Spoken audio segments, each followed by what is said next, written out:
هل يكون كان قيمها بدل رنانتي وحياة وحاد لو فرحه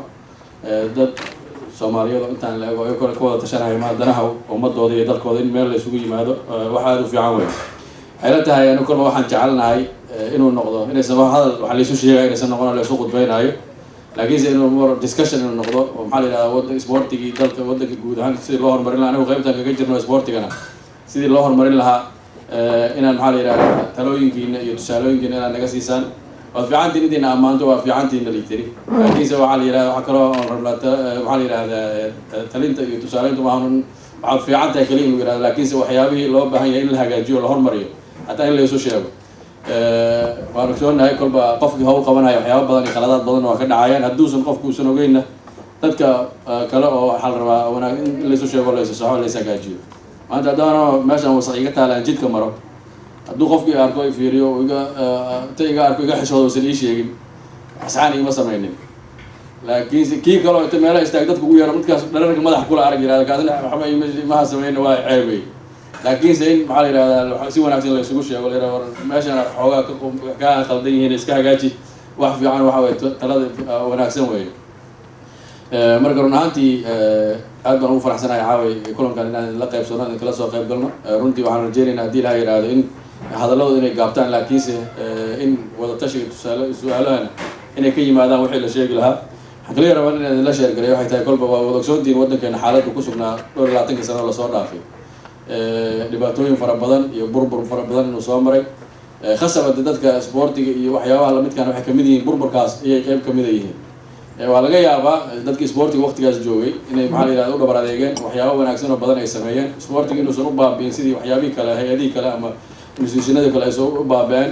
oo markasta sidii hadda la sheegay hab ahaado waxyaabo yar oo basic yar aysan markasta inuu ka dhex muuqday oo ka dhex maqnayn meelaha adduunka uu isugu imaanayo inaad dhimato baabado laga quusto waxa ka roon adoo soo taagan marna war waa socda waa ikan marka kolba hadii la rabo marka inay horumaraan oo waqtigii ama participationkii laga baxo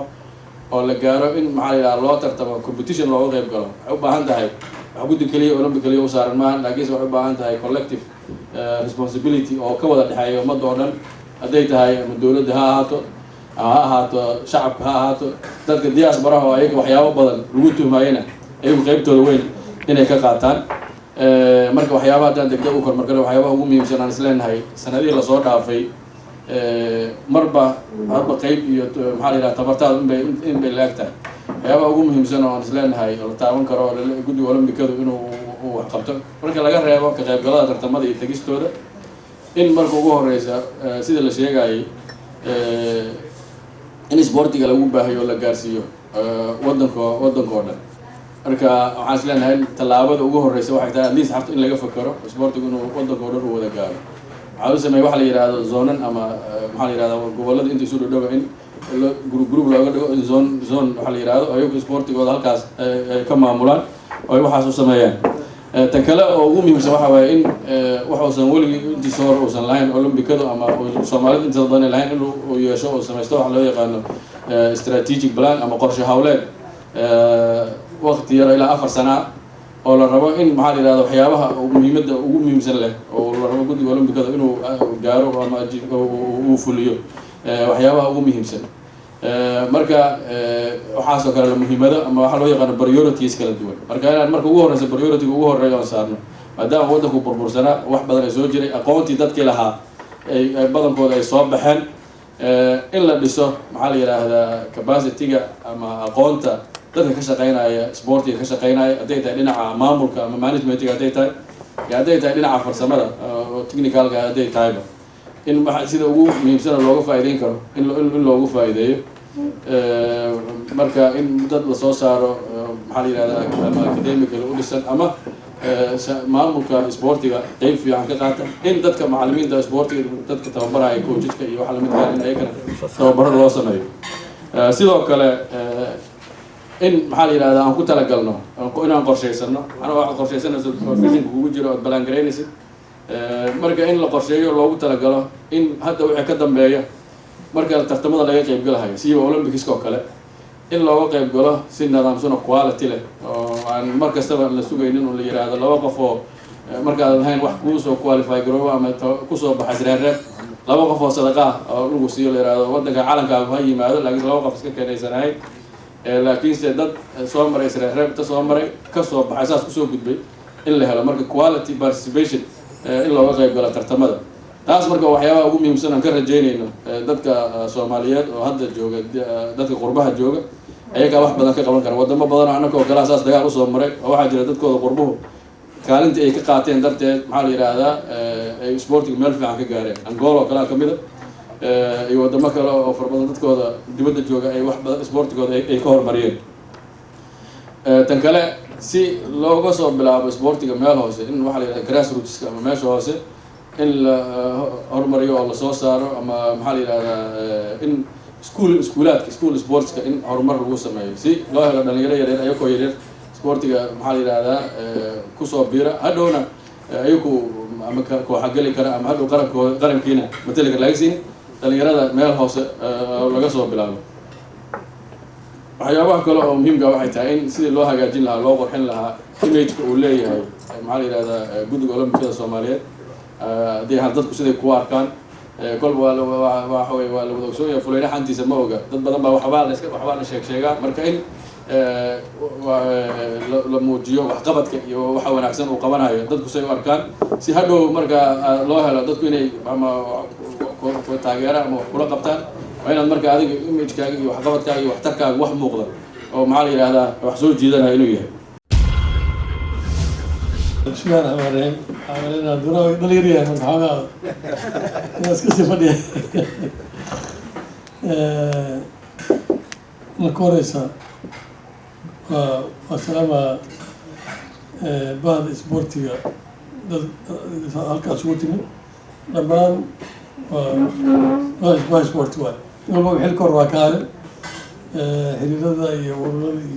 زونكي maxaa la jiray ana sportiga qurbaha hadday noqoto maamulada jira iyo dalkiisa sportiga waa lagu wada howleyahay bahara la wada yahay marka dhammaan waa islaaminaa qof kasta oo jira waa yalla mucaarad iyo qof dhaliilo iyo hadduu amaha ku dhaliilo inuu saxayo oo wax dhisayo amaha ku dhaliilo dana shaksiya asiga uu leeyahay ku dhaliilo aniga kuley ma aaminsani in qof oo jiro qof qaab qabiil wax ku dhaliilayo nin qabiil u danaynayo intaan Soomaaliya hadda aniga joogo ma arkin waa lagu awkacsadaa maaragtay laakiin ujeedadan asuu qofkaas oo gaara u leeyahay ku gaar u leeyahay ayuu dad ugu awkacsadaa marka ninkii adigu oon dan gaara asaga iskale oo dan gaar inuu ku fushado inuu sportiga qayle iyo qajacla soo dhex gala kulleyba waxaa umaleynaa sportigu isagaa iska bixinaya si automatic iyadoo qofna bixin isagaa dib u noqonayo sababto waxaa bulshadan waa bulsho maaragtay isdhaqan taqaan qofka soo gelayo siduu muddo uga mid noqdo waqti ayay qaadanay hataa haddii uu si positive ugu jiro waxaa waaye ayay u luudinayaan inuu la qabsado oo aqbalaan mudday qaadanaya iskaba dhaaf mid mataqaanaa dhinaca negative-ka ah oo raba inuu muran iyo qaylo keliya uu ku dhex jiro anaga raggeena sportiga horena usoo sheekeeyey runtii muddadii oo xilligii intaan dowladdii naga burburinna waa ka mid ahayn meesha joogta waa laga soo shaqeeyey kabacdii markii xoogaa ay maaragtay dhibaatada wadda ku dhacdayna waxaan isku xil qaadnay in baha sportiga aysan kala tegin aysan weliba u kala jejebin maaragtay sida qaabka siyaasadda iyo beelaha u kala baxeen wax badanna taas waa ka suurta gashay waxyaaba badanna duruufa ayaa u diiday inay u suura gasho marka hadafkii aan lahayn 93 markii aan soo imaanaynay waxay ahayd inaan laba arrin meeshaas mataqaanaa ay noo noqoto ujeedada aan leenahay ama objectiveka aan leenahay oo ah mid inaan sida laga dhawaajiyey inaan noqono dad calan sidayaala oo meesha caalamka isugu tago inaan geyno calankii geyno gudahana aan runtii aan u isticmaalno aalad isdhexgal dhalinyarada iyo bulshada ama nabadda xaggeedaba inaan u isticmaalno waxaan kolleyba isla qiraayn maaragtay markii horeba caasimadda ka bilowno oo laba green line wax la yidhaha oo jiri jiray in lasoo gudbo ilaa iyo markii dambe cayaarihii laga sheekeynayay gobollada ay dhacaan oo gobolka gobol geesku xaggii gada in laga yimaado ilaa iyo mataqaanaa garow laisugu yimaado marka waxay dreamska ama waxyaabaha aan ku fikiraynay midda kale aan rabo in meesha la xuso waxawaaye isboortiga sidiisaba dunida saddexaad waxuu ka socdaa ama gacanta ku haya waa dowladaha anagana waxaa ognahay meesha aan dowlad ka taaganahay 22 sano lasoo dhaafay marka kaalin weyn ayaa ka maqan runtii oo muggeeda leh laga yaabo 75% mugga inay ku fadhido dowladda waa kaalinteeda weli waa maqan yahay laakiin waa sugayna insha allah hadda fafaalo fiican ayaa ayaa filaynaa in muddo dhow maamulkii dowladda oo usoo jeestay kaalinkiisii inuu qabadoon haddii la yidhaaho waxyaaba badan aan ku talagalna sida xabiyo ka dhawaajiyey annaga bareertigeena waxaa ka mid ah in capacity buildinga ayaa nabaroonaya ama in la sameeyo kawaadir ama kaadir dad aqoon u leh oo dhalinyaro ah oo mutacalimiin ah oo berito jiilka hadda jooga bedela inaysan ku dhicin gaab meel cilaa in laga bilaabo dal laakiin in jiilba jiil isugu dhiibo inaan dhisno aqoonta xaggeed ka dhisno hadday noqoto maamulka isboortiga ama hadday noqoto farsamada sida tababarayaasha iyo garsoorayaasha sidoo kale in laga dhiso maaragtay runtii dad hana kara bulshada soomaalida wax u qaban kara brograamyada iyo barnaamijyada leeyahay sida xogayuhu hore ka dhawaajiyey waxaa ka mid ah pilotig in laga qayb galo cayaaraha internationalka markaan aan isleenahay si taya looga qayb galo taas marka in soomaaliya o dhan u wada gurbato oo qasab in guddiga olombikada oo waxyaaba subsidiga ka hela international olympic committee-ga keliya lagu maalayn karo haddii lagu maaleeyana waxa laga sugo askeeraaya laakiin in loo kaco ganacsato dhalinyaro dowladda guddiga olombikada iyo xiriiradiisa waxay la tahay inay guurka gaarayaan haatanna kolleyba waa bilaabeynaa in aan u sameyno